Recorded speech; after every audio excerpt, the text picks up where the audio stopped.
Good evening again, everybody. If you please could just find your seats for a second. I'd like to do some quick opening thank yous, and then we'll say a prayer, and we'll start the dinner portion of our evening.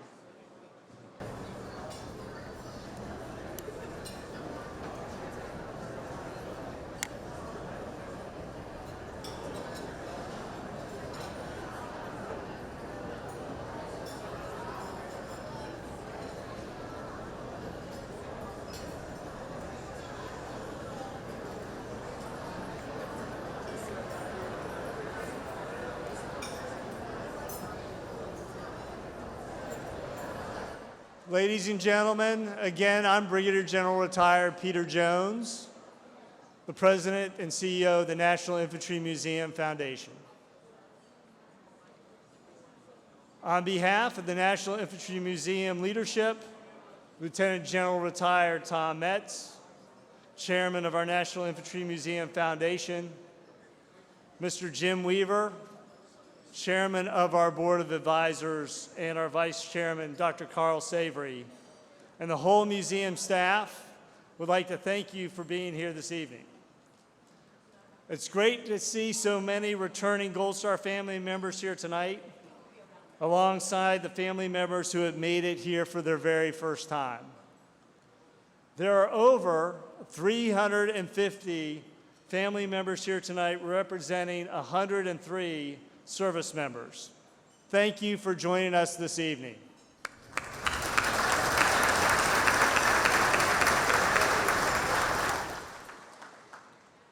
We know in many ways this journey can be filled with many different types of emotions, but we hold you all in the highest of respect and hope you know and will continue to learn that this evening is for you and your service member.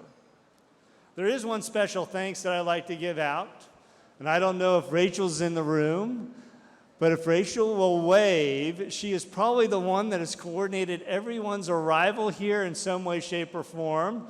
So please give Rachel an applause.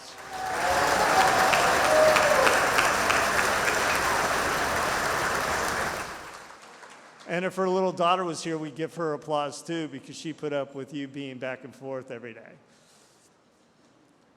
An event like this also can't be done also as a single agency, and it really does take a community, those who care, those that are committed to honor our service members and their families. I'd like to say a special thanks to our supporting sponsor, Cecil and Betty Cheeves of our Lockwood partners, who have supported this event from its very beginning 7 years ago, who unfortunately could not make it here tonight due to a family commitment, but really wish to send their best. I'd also like to thank all our sponsors that you see in our placards and behind me, to include the numerous individuals and organizations that have sponsored tables and this event for the next 2 days. Without them, this would not be possible. Before we continue with the special evening, I would like to ask Chaplain Major Gil Price to provide this morning's blessing and invocation, and then feel free to enjoy your salad and the main course that will arrive shortly. Thank you.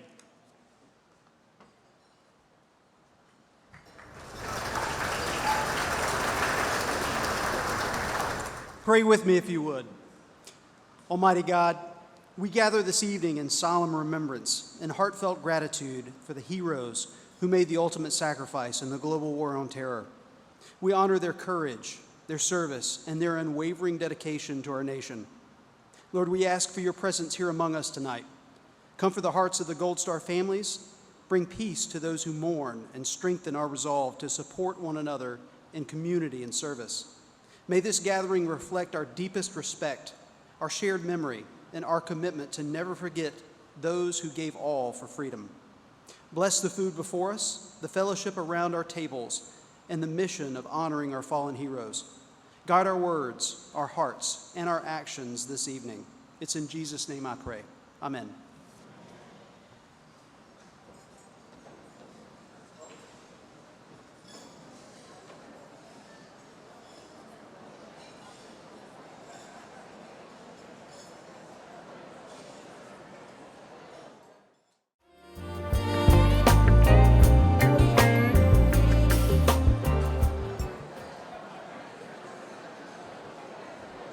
Hey, folks, if I can get your attention for a moment, please.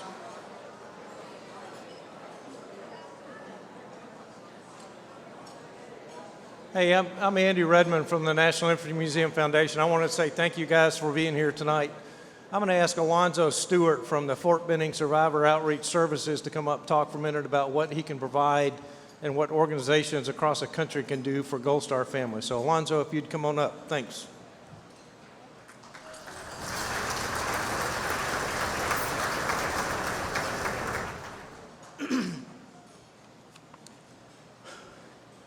Well, thank you, first of all, for allowing me to come up and speak with you this evening. It's absolutely an honor to be able to talk with you. My name is Alonzo Stewart. I am the Survivor Outreach Services Program Manager here at Fort Benning. And the SOS office was created in 2008 after the National Defense Authorization Act was signed in 2006. The purpose of the SOS office is to make sure that we're taking care of you. That's our goal. Our goal is to make sure that we are connecting with our families of our fallen service members and making sure that whatever transition that you are going through, whatever grief that you're going through, whatever you're dealing with, whether it is making sure that your child is connecting to those benefits out there from an education standpoint, our goal is to make sure that we're taking care of you. As of right now, there is a SOS coordinator like myself that covers every county in the United States, as well as we have SOS coordinators overseas that cover our Gold Star and surviving family members outside of the United States. The other branches of service also have programs that specialize in making sure that Gold Star family members are taken care of, because that is the mission. We made a commitment to you. One thing that we will never do, we will never forget the sacrifice that was made, that your loved one made on behalf of this nation. We want to make sure that we keep that in our forefront and making sure that we complete the mission. And honestly, it's not completing the mission, but it's making sure that you are taken care of. You know, there's something that I typically say at all of the Gold Star events that I host on Fort Benning. I always tell the families, never forgotten and never alone. We will never forget the sacrifice that you made. We will never forget the sacrifice that your service member made. And we will always be there to ensure that you're getting exactly what you need to move forward. Even Scripture tells us there's no greater love than a man will lay down his life for his friend. How much more his own country? So thank you again for allowing me to come up and talk with you. If you are a Gold Star family member and you have not made a connection to your SOS office, please pull me to the side. I will be more than happy to help you make that connection so you can get the services that you need. Thank you.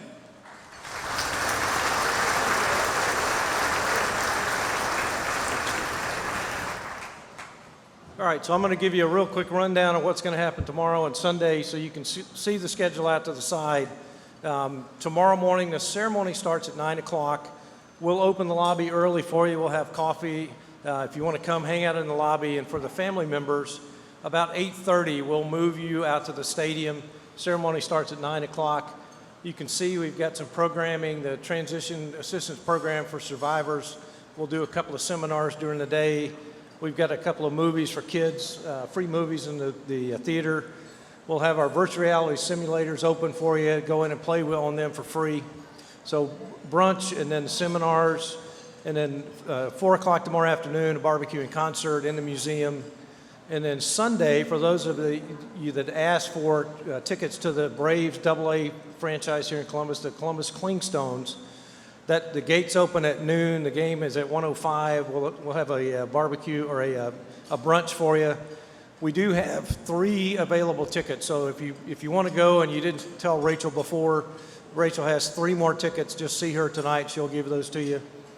And then for those of you staying in the Hampton Inn at the other end of the parking lot from the museum, we will have a golf cart shuttle running. There's a copy of this on the desk at the Hampton that tells you the hour. So we'll start tonight.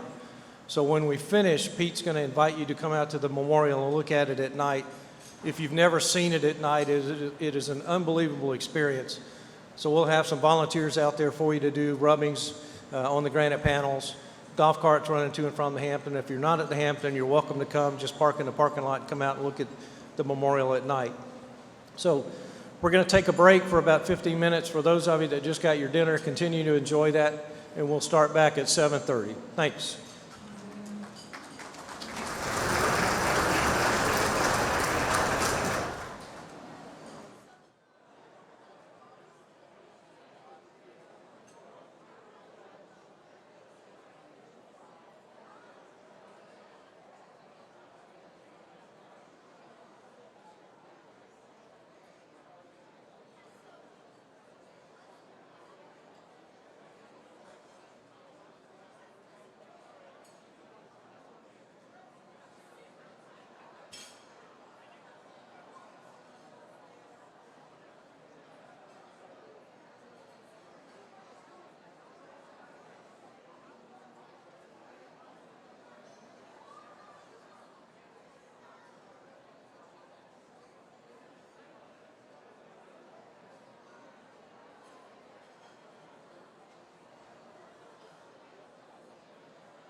Ladies and gentlemen, if I could ask you to return to your seats so we can start the testimonial portion of this evening.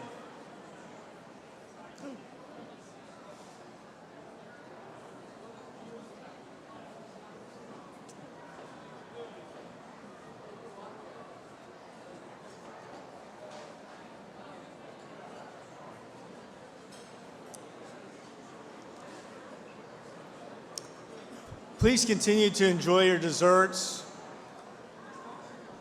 But as we have folks that come back in, this is part of the evening that I think means the most for all of us. Before we rededicate the memorial and tomorrow's ceremony and honor our fallen, that when you think about it, now spans 24 years of conflict since the terrorist attack of September 11th. We gather as a community to pay our respects and support our Gold Star families as we recognize that peace is not free, that it does come with a price. In 2017, when we designed and built the Global War on Terrorism Memorial, we knew the reality of this fight, that it was not over, and that new names were going to be added to the granite panels each year. So, in anticipation for all these reunions and for that fact, we left panel spaces by year so that each year, just in case, we could add those names as they became identified. One thing we did not anticipate, and I hope you feel it, especially those who have returned here, that this is a reunion of sorts. It's a reunion in the fact that there's a lot of events and support agencies that are out there to support our Gold Star families, our Gold Star children. We support a Gold Star hunt every year. Johnny Mack and others support the events. But really, when we partner with folks like Alonzo and Survival Outreach Services, we got to remember that there was an event, a catastrophic event for many of you that brought you here to this group. And you, like many, those names mean something to me as a survivor of friends who were on that wall, as a commander who led them on that wall. So it's great that this has become a reunion of sorts so that we rightfully remember the event that brought us together. This evening, we have had Gold Star families traveled from the West Coast, California and Oregon, and as far north and south as New York and Florida, committed to telling their loved one's story.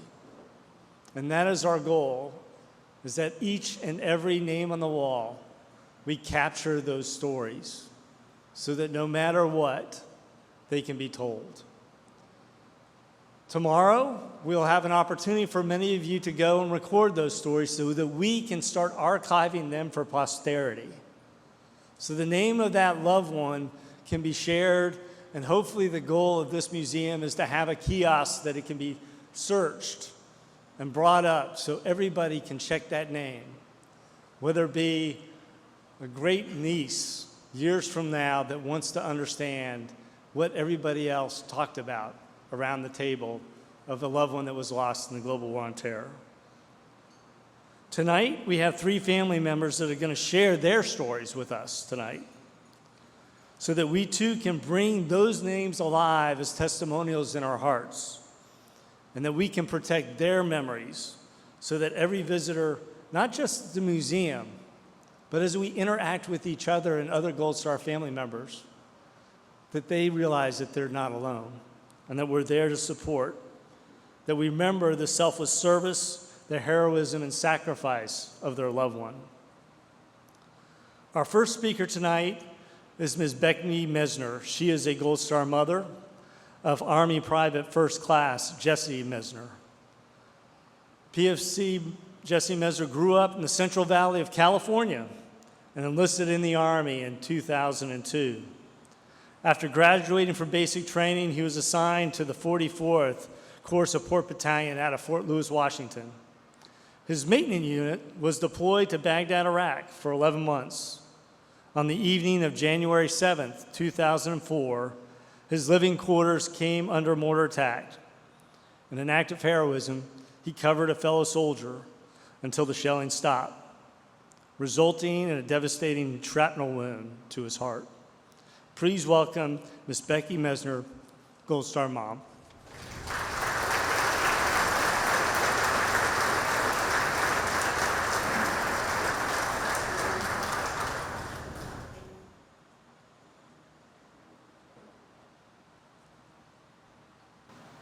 Thank you very much for allowing me to be here and to speak with you. There's three things that I'd like to say before I get started with my speech. One is I'm not a public speaker, so if I stumble over my words, please bear with me. Two, I have no control when my tears will fall. And three, they gave me a time limit, so you have to listen fast. Okay, if I had to choose one word, one sentence to describe Jesse, it would be he had a heart for people. He was always looking out for the other guy. He made friends easily. He loved being outdoors. He played t-ball. He was very athletic. Then Little League, and he played baseball in high school. He always had lots of friends around, and he was the class clown. And he was getting into trouble a lot because he was the class clown. As a matter of fact, it started in kindergarten, and his teacher would send home a ticket every day. If it was a green ticket, that meant things went well. And he didn't get in trouble, and he didn't talk out of turn, and everything was great. If it was a yellow ticket, that meant she had to talk to him. If it was a red ticket, it meant I had to go talk to the teacher. So from that, we started to say, have a green day. And so in our family, we always say, have a green day. Well, Jesse grew up when there was always friends at our house. Lots of his friends would stay over, and our house was the place to come to. One of Jesse's points was that he did not like to see people standing alone. So if we were in an event and he saw you standing there by yourself, he would go over and find out, are you okay, or hang out with you. After high school, he did some odd jobs, and then he talked about joining the Army. Well, we found the California Conservation Corps, which is military light. They tell you when to get up, when to go to bed, when to eat, where to go. So we figured if he could do that, then the military would be okay. At the CCC, California Conservation Corps, he met Nicole. And he came home and he told us she's tall and beautiful and wonderful. When we met her, she was in fact tall and beautiful and wonderful. But she was also very pregnant. She had come out of an abusive situation when Jesse met her. Well, after she had her baby girl, Jesse just fell head over heels in love with her and her new baby. And they were soon after that, they were married. And then not too long after that, they had Eve. And Jesse decided he better join the Army if he was going to do it while the girls were still little. So he did. And before he joined the Army, he adopted Gia, Nicole's daughter, so she was a Meisner as well. Let's see, where was it? Okay, so then his first assignment was, as he said, Fort Lewis, Washington. We moved his little family up there, and not too long after that, he was deployed to Baghdad. Well, as soon as he got an address, I started sending him packages 2 or 3 times a week. Toiletries, snacks, and things that I thought he might need. While he was there, he wrote home and said, "Mom, can you start sending packages to some of my battle buddies who are not getting any mail?" It just killed him that some of his battle buddies were not being supported. So I said, "Of course, I can send packages. How hard would that be?" Well, before I knew it, I was sending packages to Jesse and 17 soldiers in his unit. This went on for about 11 months. That was my life. I bought supplies, I stored supplies, I packed supplies, I shipped supplies. This went on for 11 months, as I said, and he came home to see his baby boy being born. Then he went back. 41 days later, his unit, the 542nd Maintenance Company, came under mortar fire. There were 31 soldiers that were injured with one fatality, and that was our Jesse. He was 24 years and 11 days old.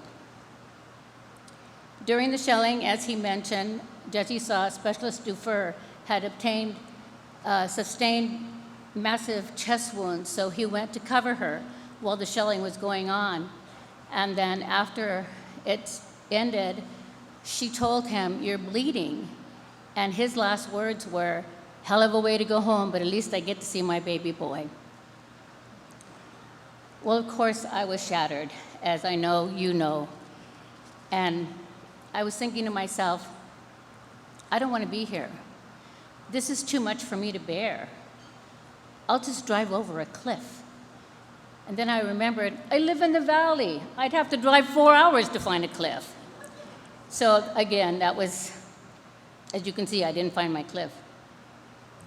So after that, I felt useless, and my husband said, "You need to find another soldier that you can send packages to," because by that time, Jesse's unit had already come home. I didn't know any other soldiers. Well, I found one. His name is Stephen, and I wrote him a letter, and I said, "You don't know me, but would it be all right with you if I send you packages of snacks and toiletries?" And I'm sure he must have been thinking, okay, crazy woman in California, she wants to send me things. Sure. So I sent him packages, and in the package, I sent him a letter saying, if you have any friends that are not getting any mail or packages, let me know, and I will send them one. Well, pretty soon, my one soldier turned into 5 soldiers, and 20 soldiers, and 50 soldiers, and before I knew it, I had 100 names of Army, Air Force, Navy, and Marines. And at that time, I decided we need to become a nonprofit. So we did, and it's called Pack with Pride. It was called Pack with Pride because I was sending packages and packing the packages with the pride of a soldier's mom. Well, it lasted 10 years, and we sent over 60,000 packages all over the world.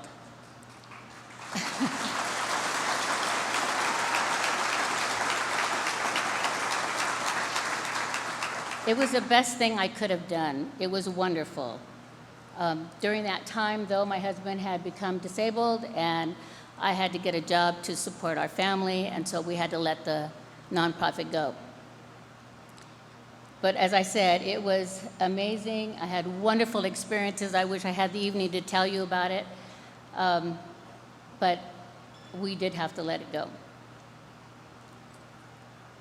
I'm not here to tell you to go out and start a nonprofit, for sure, because it was really hard, a lot of work, but it was a wonderful experience, and it was the best thing that could have happened to me for going through our grief.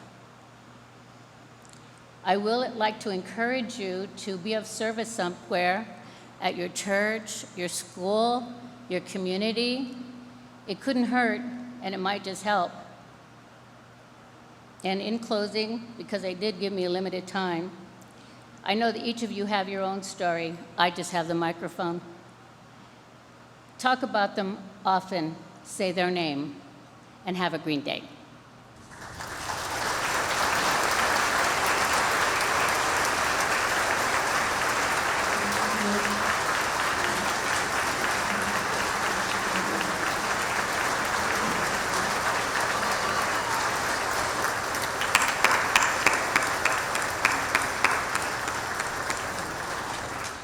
Thank you, Becky, for your story and your commitment not only to Jesse, but all the other service members that you have touched through your love and support. Our second speaker is Mr. Wendell Pelham. He is a Gold Star father of Army Specialist John Pelham and has just recently been selected to serve as a civilian advisor on the Gold Star Advisory Council recently formed by the Secretary of Defense. Specialist John Pelham was born in Portland, Oregon, 4th of 6 children. He wanted to continue the Pelham legacy of service and enlisted in the Army in 2011. After returning from his first deployment to Afghanistan, he was attached to the Green Berets out of Fort Bragg, North Carolina. On his second deployment in support of Operation Enduring Freedom, John was killed from small arms fire in Kapisa province in Afghanistan, February 12th, 2014. Please welcome Mr. Wendell Pelham, Gold Star Dad.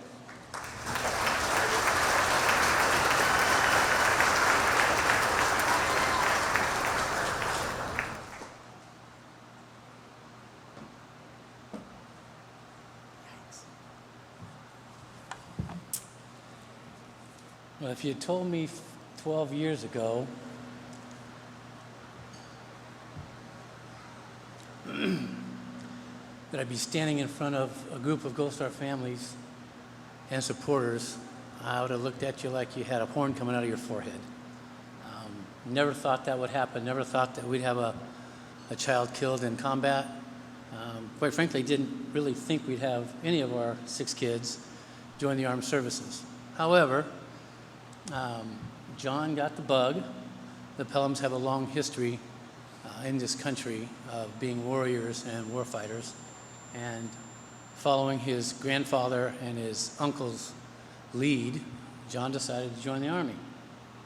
Interestingly enough, this was a kid that, like most of our young soldiers, they have a specific trait about them, and it's take no prisoners, head down, run forward, do whatever it takes to accomplish the mission, whether it's playing football, baseball, basketball, lacrosse, tiddlywinks, underwater basket weaving. They want to be the best they possibly can be. So that's John. He came home one day from school. He was 8 hours away, and he was in Northern California. We live in Portland, Oregon. And just to be truthful, I drive up. His car's sitting in the driveway. And before I can say, hey, son, I love you, what are you doing here? It was like, what in the hell are you here for? Sound like a dad?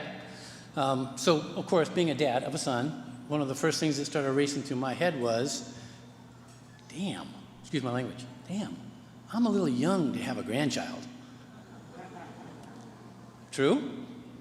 And it wasn't that at all. He had come home and said that he was wasting his time playing baseball, and that there was a kid on the team that didn't have a scholarship that deserved it more because his heart was in playing ball. And he said he was wasting his time because he knew that he needed to be a part of the family business. So I'm thinking, okay, you want to be in the construction trades? And it was like, no, the real business. I want to be a soldier. Okay, so me going into dad mode says, great, happy to help. When do you want to see a recruiter? And he looked at me perplexed like, what, are you new? I've already seen the recruiter. I'm like, oh, okay, well, so far we're good. Well, then what are you going to do? What's your MOS? And he explained it. I said, man, that's tough to come by. He goes, yeah, well, I got a great recruiter. He'll find the slot. Yeah, he did. 12 a.m. on the East Coast, a new slot opened up for that specific MOS. The recruiter from Oregon nailed it, and that's what John became, was an intelligence analyst. I said, so when do you hit MEPS? He goes, week and a half. So for me, I grew up in the military. I lived all over the world. When the time came for me to be of age, my dad wanted me to be a member of West Point, and I looked at him. He was in Europe, actually. I had a call with him, and I had hair down to my shoulders, was not interested in any way, shape, or form of being a soldier at the time, way immature. So when they finally pulled my head out of my backside and decided to be a soldier, the recruiter was very kind and very polite, but said, look, Mr. Pelham, with all due respect, there's not a snowball's chance in the oven at 500 degrees that you will ever become a U.S. Army officer or a soldier. I said, but my dad's a full colonel. He's at USAR. He's doing this. He goes, I already had a conversation with your dad. It ain't going to happen. Not going to fly. I said, what do you mean? He goes, if you think that your father is going to allow us to recruit you to fly a Black Hawk or an Apache with one rebuilt left leg, those of aviation will get this, one with a rebuilt left leg, one with a restructured right thumb, and 2 hernias and an eye surgery, we're going to let you fly a bird that kills people, and we're not talking about our own. So call your dad, but he's going to tell you the same thing. If you want to come on board, we'll hire you, but you're going to go run an officers club. Wasn't in Wendell Pelham's idea of things to do. So when John decided to go, it was extremely gratifying that that would be the third generation of the Pelhams in these latter days. So I got something I would like to read to you. I'll do it quickly because I don't want to screw it up, and then we'll hurry through. But many of you have heard and have read Admiral McRaven's commencement speech to the University of Texas, Austin in 2014. So I'll quote, and I'll use his verbiage. So acknowledging that fact, if I can't make this commencement speech memorable, I'll at least try and make it short. University slogan is, "What starts here changes the world." Well, I've got to admit, I kind of like it. What starts here changes the world. Tonight, this is Admiral McRaven speaking in 2014. Tonight, there are almost 8,000 students, or there are more than 8,000 students graduated from UT. The great paradigm of analytical rigor, Ask.com, says that an average American will meet 10,000 people during their lifetime. I don't know where you are on that spectrum, but if you're slowing down, you need to speed back up. And that's a lot of folks. But if every one of you changed the lives of just 10 people, and each of those people changed the lives of another 10 and another 10, then in 5 generations, ladies and gentlemen, 125 years, the class of 2014 will have changed the lives of 800 million people. 10 by 10 by 10. Think about it. Over twice the population of the United States, go one more generation, and you can change the entire population of the world, 8 billion people. If you think it's hard to change the lives of 10 people and watch them change forever, you're wrong. I saw it happen every day in Iraq and Afghanistan. A young army officer makes a decision to go left instead of right down an alley in Baghdad, and the 10 soldiers with him are saved from a closed-in ambush. In Kandahar, a non-commissioned officer from the female engagement team senses that something isn't right and directs the infantry platoon away from a 500-pound IED, saving the lives of a dozen soldiers. But if you think about it, not only were those soldiers saved, but by the decisions of one person, their children were saved and their children's children. Generations were saved by one decision, by one person. But changing the world can happen anywhere, and anyone can do it. So what starts here indeed can change the world. So the question is, what will the world look like after you change it? I'm confident that it will look much, much better. If you'll humor this old sailor for just a moment, a few suggestions that might help you on your way to a better world. While these lessons were learned during my time in the military, I can assure you that this matters not. Whether you ever served a day in uniform, it matters not your gender, your ethnicity or religious background, your orientation or your social status. Our struggles in this world are similar, and the lessons to overcome those struggles and to move forward, changing ourselves and changing the world around us, will apply equally to all. He was a SEAL for 36 years. Basic SEAL training is 6 months long, torturous runs in the soft sand, midnight swims in the cold water off San Diego, obstacle courses, unending calisthenics, days without sleep, and always being cold, wet, miserable. 6 months of always being hassled by professionals that were Vietnam veterans and soldiers. So here is the one lesson he taught. Every morning in SEAL training, my instructors, who were at the time all Vietnam veterans, would show up in my barracks room, and the first thing they'd do is inspect my bed. If they did it right, the corners would be square, the covers would be pulled tight, the pillow centered just under the headboard, and the extra blanket folded neatly at the foot of the rack. It was a simple task.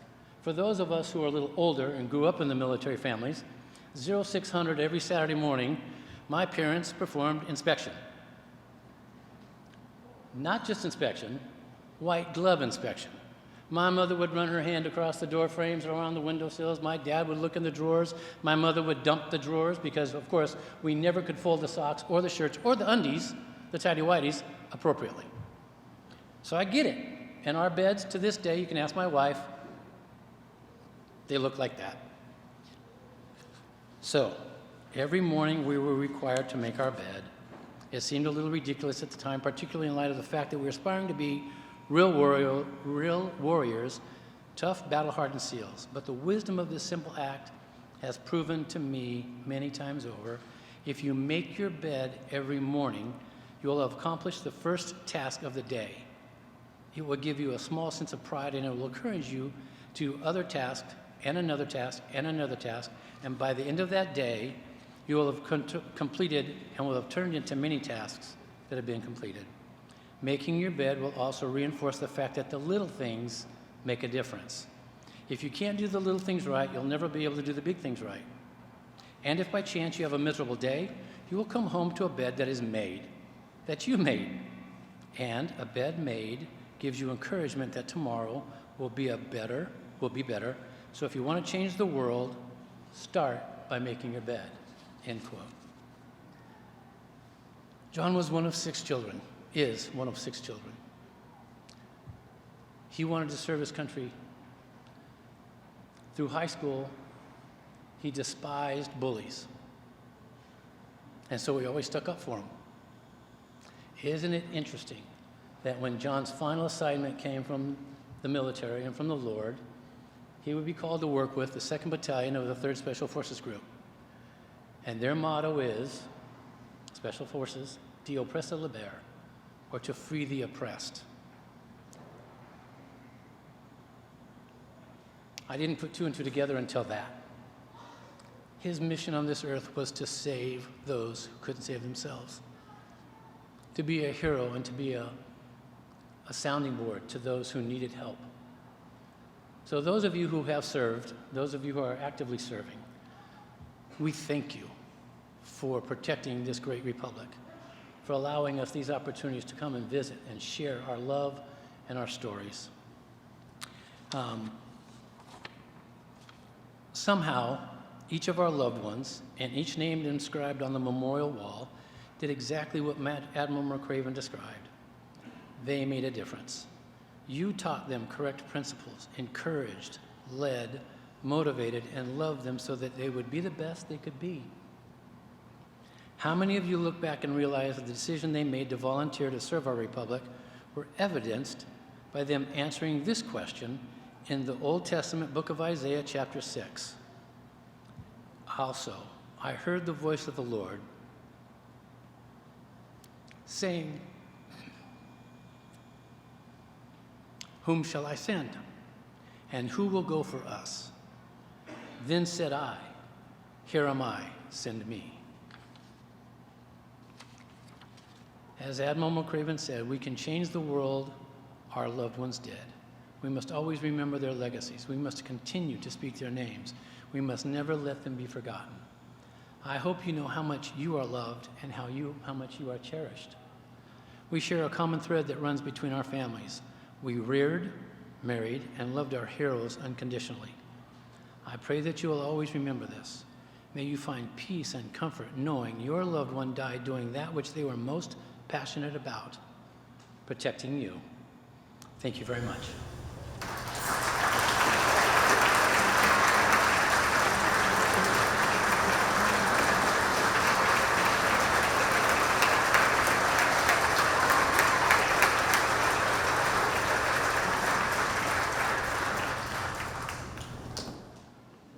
Wendell, thank you for your words and what you've reached out and touched the Gold Star community. Like Becky, you also, I know, didn't mention it, but have run a 501c3 and a nonprofit, Live Like John, and we hope that your efforts on the SecDef's Advisory Council reflect both the courage that John portrayed, but also become a pathway for a group like this to get their voices heard. Our third speaker is Ms. Tabitha Brown. She is the Gold Star spouse of Air Force Tech Sergeant John Brown. John Brown was born in Sacramento, California, and enlisted in the Air Force in 2002. He served multiple deployments in both Iraq and Afghanistan, providing rescue coverage as a pararescueman from 2002 to 2011. While on a mission to eliminate a high-value Taliban commander, John's CH-47 Chinook helicopter was shot down by enemy fighters with a rocket-propelled grenade in Wardak province, Afghanistan, on August 6, 2011. Please welcome Ms. Tabitha Brown, Gold Star spouse.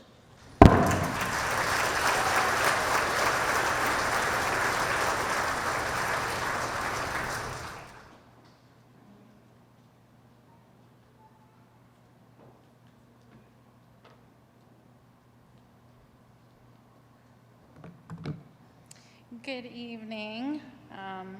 Bear with me. I too can relate with the Gold Star mom who spoke. I am not a public speaker. And I brought my tissue because it's probably going to happen, but maybe it won't. Thank you, Rachel, for giving me this opportunity. This is actually my first time attending this event, and it is also my first time speaking and sharing about my husband. The first picture you see, and I'm going to do my best to keep my speech with some of my pictures that'll come up. This is actually here at Fort Benning. This is February of 2007. He was here on a TDY, and they were redoing some things with the lodging for the airmen, or where their quarters were at, and it was awful. And I told him, I will never, ever, ever come back to Fort Benning to go on a TDY with you. And may I just add, the irony is, my room was not ready today until after 4 o'clock to get in. So I'm not really sure if it's me, Benning, or what the situation is. But with that being said, I am going to continue and I'm going to share my love story. I prayed as a somewhat teen, and parents prayed for me to have a godly husband. And growing up in a Christian home, I was didn't always make good choices, but was very fortunate to have a godly mom that instructed a lot of things and taught me how I should be, what you should look for in a man. And I had several friends that were married out of high school and so on, and my friends were like, you're too picky. The picky ones are the ones that get left behind. I will say, waiting was the best thing I could have ever done. The day before my 29th birthday, on May 1st of 2001, I met John. He was going to school at Florida State University, and I was a manager at Victoria's Secret at the mall in Tallahassee, Florida. I was impressed so much by his dedication, not only to school, but to going to church and making that decision to go even though you didn't have a parent wanting you to go or making you go. We both were in a situation where life was busy, things were going on, and really both of us weren't looking for a relationship, and we just continued to hang out as friends. And during the summer, we had a lot of firsts, a lot of great memories were made, and through it all, there was just an undeniable connection that could not be mistaken. In September of 2001, as we all know, 9/11 happened. It changed our world, and it immediately changed my life as well. And I did not realize it until many years later, just how impactful that moment would become. After that situation had occurred, John decided to have a change in what he thought he wanted to do with his life. He had 3 friends that were roommates, friends, and went to college with that were in the Marine Corps, and some did reserve work. He ended up looking into all the branches, trying to make a decision and finding out what would be a good fit for him. He found pararescue jumper in the United States Air Force. He went and took his ASVAB in October, and that Thanksgiving broke the news to the family what his plan was. There were lots of delays in him getting his contract and things written up just the way he wanted so he could start basic military training and move on into that career field without having any delays. So in March of 2002, his basic military training journey began, and he was very bored with it, but enjoyed his downtime that he got to have to go to the pool and hang out with the PJs that were currently training in an indoctrination course. In May of 2002, he graduated from basic military training, And the irony of it was that it was May 1st and May 2nd. And May 1st would be our 1-year anniversary of dating, and May 2nd would be my 30th birthday. As we were there enjoying that weekend of being together, he gave me a letter and told me that I should read the letter once I got home. But after I left, I couldn't wait for my drive from San Antonio to get back to Tallahassee.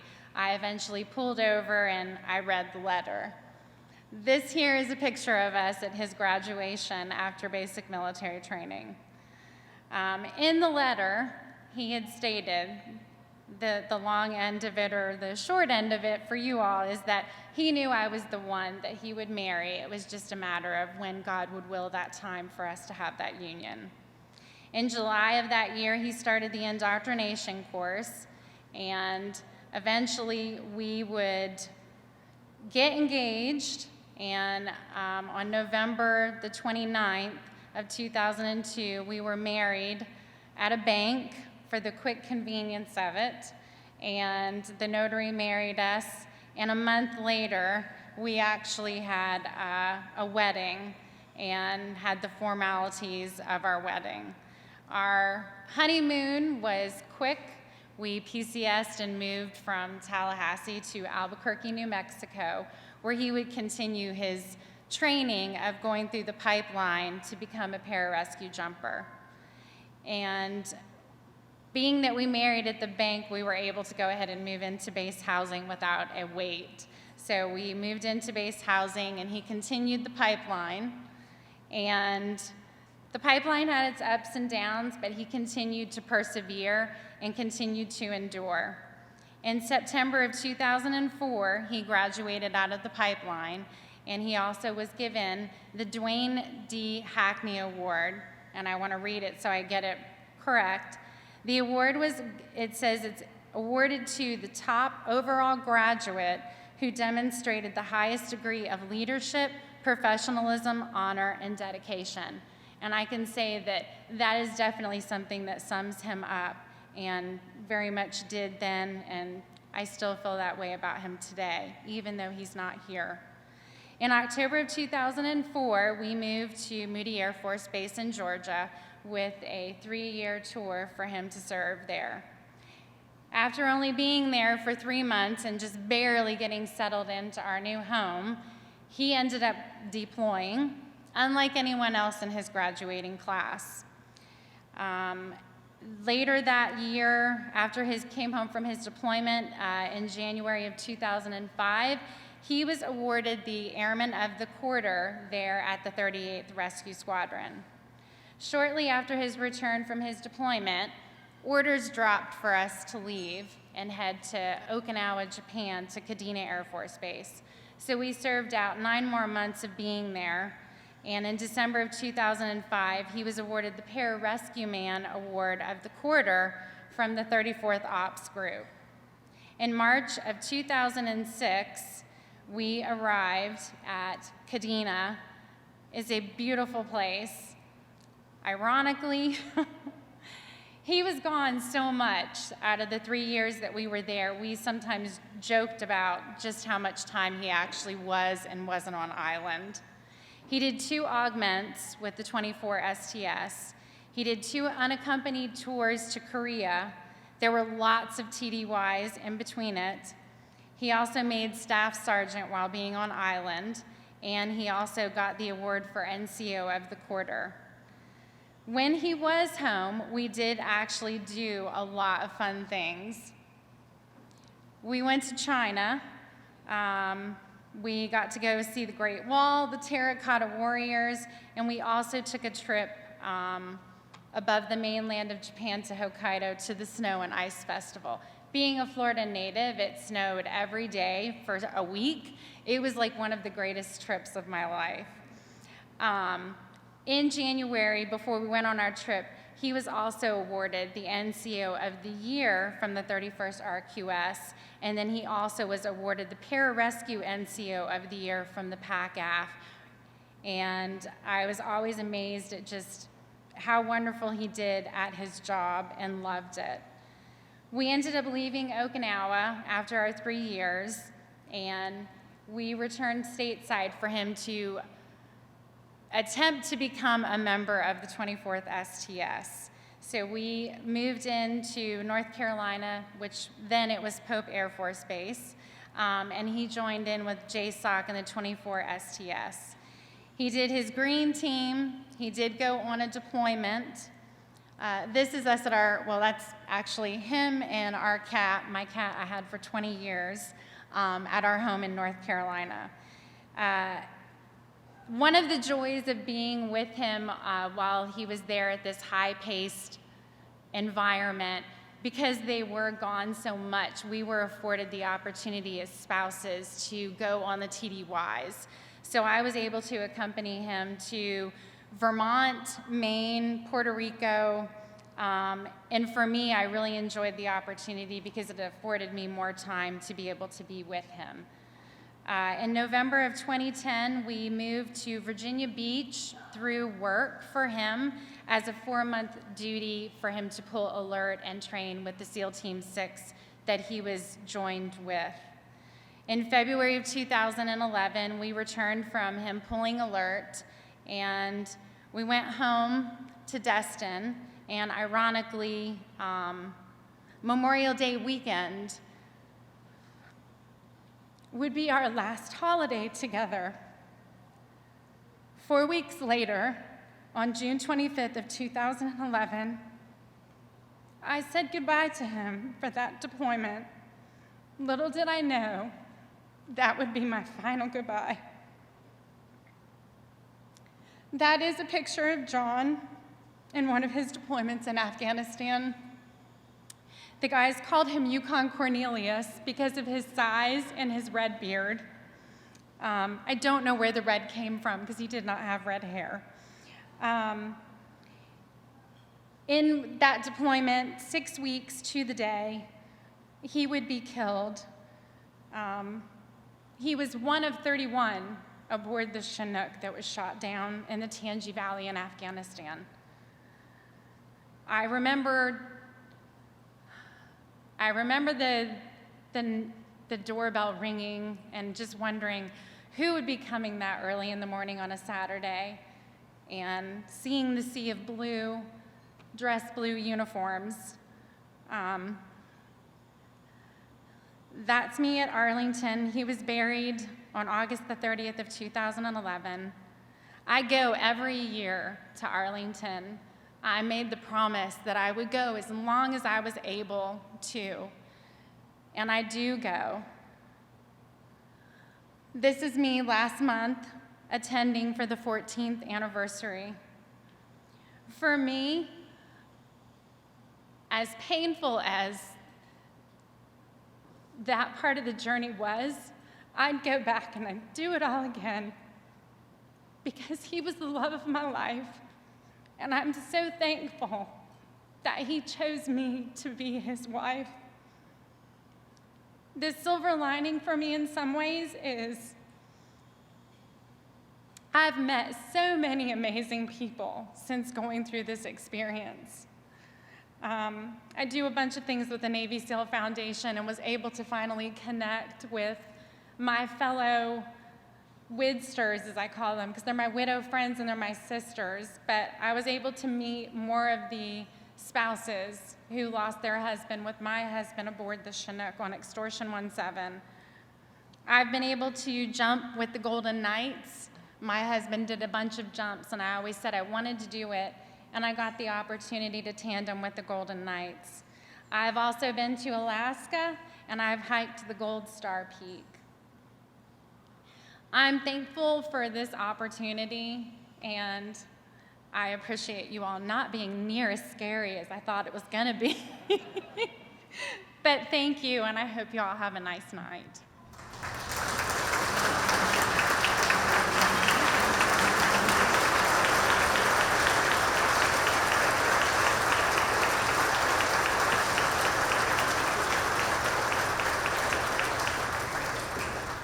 Tabitha, thank you for your remarks and for your love of your airmen. As we bring this evening to a close, there is one thing I would like to do. For those of you Gold Star family members who have done it before or haven't done it, it's a magical night in Georgia. Go see your memorial. Cool, crisp night. We actually got all the lights working on the memorial, which is a feat in and of itself, so please thank my sergeants majors who are out there guarding to make sure everything still works. Because it is your memorial. And for those of us who would like to support, please come too. Because it's through recognizing the names on the wall, to taking the stories that we have heard tonight, internalizing them, and committing us to live a life better, to love longer, and to cherish each moment, allows us to help lead the next generation, whether it be the soldiers that we see graduate on Inouye Field, or those who are thinking about service to our nation, because it does take the courage of men and women who have sacrificed and seen that sacrifice to encourage the generation of men and women who will seek to defend our nation. So before we close, I'd like to ask our great chaplain, Major Gil Price, to say our closing prayer. And thank you again, and look forward to seeing you tomorrow morning at 9 o'clock for the official ceremony. Chaplain. Pray with me if you would. Almighty God, as we conclude this evening, may you, the God of mercy and comfort, surround each of us with peace. May the memories of our fallen heroes inspire courage and compassion in our lives. To the families gathered here, may you find strength in each other, solace in your community, and pride in the legacy of your loved ones. May the honor of their sacrifice guide us in our service, in our actions, and in the days ahead. Go forth with hearts uplifted, lives committed to purpose, and spirits renewed in remembrance. And may God's blessing rest upon you now and always. Amen.